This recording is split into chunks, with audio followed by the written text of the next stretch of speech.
The Central Bank of Nigeria (CBN) recently introduced guidelines for USSD transactions. Among other things, the guidelines include daily limit of N100,000 on USSD transaction, apparently in a bid to checkmate fraud through the channel. Some bank customers who spoke with Financial Vanguard shared the opinion about the limit: it can't checkmate insider fraud. This measure of limiting fraud by the Central Bank of Nigeria (CBN) is great, but the efficiency of such measure is what I doubt. Bank fraud is perpetrated most by bank staffs. If these people have access to your money, they can defraud you with or without unstructured supplementary service data (USSD) regulations.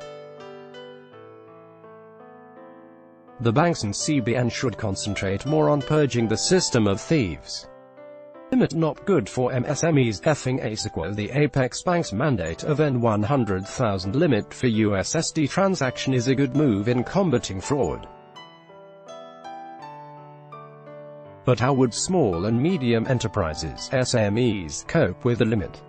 Some people perform bank transactions worth N200,000 to N500,000 daily. This mandate, despite the motive, would lead to stress for businessmen. We would now need to go to banks or automated teller machine to get a transfer large sum of money. The indemnities we are talking about on getting to banks, they would frustrate life out of you with the requirements. This procedure might take up to 2 or more days before you can make such transactions. The CBN should consider businesses when drafting such mandate. It will enhance confidence in USSD transactions. Osamudiemi Mary, the CBN has done well. I don't do USSD transactions due to the way my money is being deducted by my bank. Some of my friends complained of being defrauded through USSD.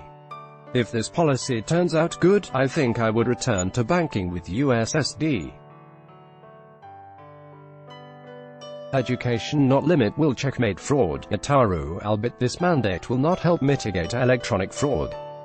Fraudsters are everywhere, devising new means to sabotage your solutions and continue stealing your money. What Nigerians need most is education on fraud. Most people are ignorant of what fraud is. Sometimes they blame banks when they are defrauded. The CBN should devise means of educating bank customers, mostly in rural areas and those that are illiterate, on electronic banking fraud.